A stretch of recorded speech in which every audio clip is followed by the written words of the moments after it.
Sais-tu vraiment ce qui donne à ton chat le sentiment d'être aimé par toi? Oui, tu le nourris, tu fais des câlins avec lui, tu lui offres une belle vie. Mais derrière tout cela, il y a des choses que ton chat désire en silence. Des choses auxquelles la plupart des propriétaires ne pensent jamais. Pourtant, ce sont parmi les moyens les plus efficaces pour créer un lien profond avec ton chat. Et si tu continues à les ignorer, comme le fait la majorité des propriétaires, tu ne connaîtras peut-être jamais le lien le plus profond auquel ton chat est prêt. Commençons par quelque chose que tu peux essayer dès ce soir. Premièrement, gratter les endroits secrets préférés. As-tu déjà remarqué que ton chat presse fortement contre ta main à certains endroits, mais se retire à d'autres? Ce n'est pas un hasard. Ton chat te montre littéralement où se trouve l'amour sur son corps. La plupart des propriétaires passent complètement à côté de cela. Ce que font la plupart des gens, c'est qu'ils vont directement vers le dos, caressent de la tête à la queue, ou pire encore, ils essaient de toucher le ventre, et oui, certains chats le tolèrent, mais tolérer n'est pas apprécié. Il y a une énorme différence entre un chat qui supporte ton contact et un chat qui s'y abandonne complètement. Les endroits dont ton chat rêve vraiment, ce sont les glandes odorantes, la zone d'amour, les joues, la base des oreilles et sous le menton. Si tu grattes lentement ces endroits, il se passe quelque chose d'étonnant. Ton chat libère des phéromones faciales, des messagers chimiques qui signalent le bien-être, la sécurité et la confiance. Tu lui offres cela. Ce n'est pas seulement une caresse agréable, tu déclenches une réaction biologique qui dit à son cerveau « Cette personne est mon foyer ».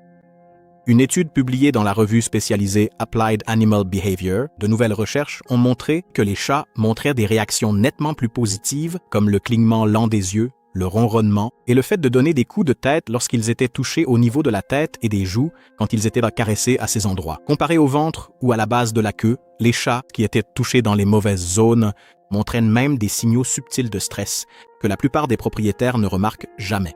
Et si ce petit changement t'a déjà surpris, attends d'entendre le dernier point de cette liste.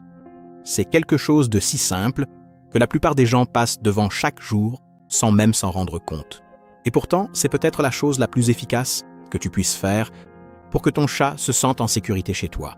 Deuxièmement, lui permettre de chasser, pas seulement de courir. Pourquoi ton chat perd-il tout intérêt pour un jouet après 30 secondes? Tu l'agites devant lui, il saute une ou deux fois, puis il se retourne simplement comme s'il s'ennuyait. Mais il ne s'ennuie pas. C'est juste que tu joues mal avec lui. La plupart des propriétaires considèrent le jeu comme une course-poursuite. Ils font voler le jouet dans les airs, le déplacent rapidement et s'attendent à ce que leur chat devienne fou. Mais ce n'est pas ainsi que fonctionne le cerveau d'un chat. Les chats ne sont pas des poursuivants.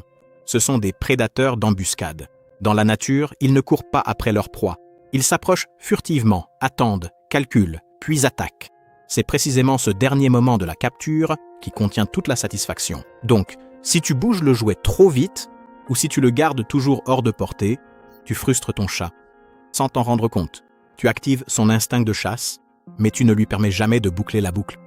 C'est comme commencer un repas qu'on n'a jamais le droit de finir. La solution est simple, mais la plupart des gens n'y pensent jamais. Bouge le jouet lentement, fais-le disparaître derrière un coussin, laisse-le s'arrêter, fais-le ressembler à une vraie proie, quelque chose de petit et de nerveux qui ne sait pas que ton chat l'observe. Et puis, c'est la partie décisive. Laisse ton chat l'attraper, laisse-le saisir sa proie, mordre, donner des coups de patte arrière. Ce moment de capture déclenche une libération de dopamine qui le satisfait à un niveau profond et instinctif. Dès que tu joues ainsi, tu vas remarquer un changement. Ton chat va jouer plus longtemps, s'impliquer davantage et venir vers toi quand il voudra ressentir à nouveau cette sensation. Ce n'est pas seulement du plaisir, c'est de la confiance qui se construit grâce à l'instinct. Troisièmement, parle en phrases courtes et douces.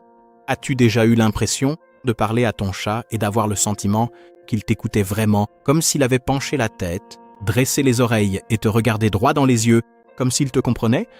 Tu ne t'es pas fait d'illusions, mais c'est là que la plupart des gens se trompent.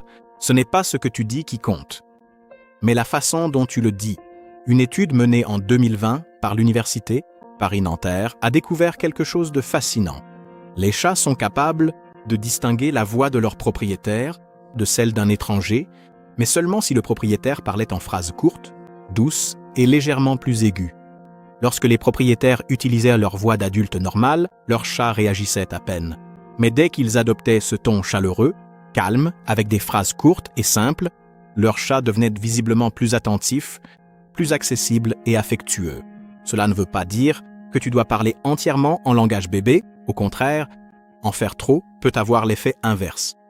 Les chats sont extrêmement sensibles au bruit et un bavardage de bébé trop bruyant ou exagéré peut les submerger. La juste mesure se situe quelque part entre les deux, doux, calme et bref.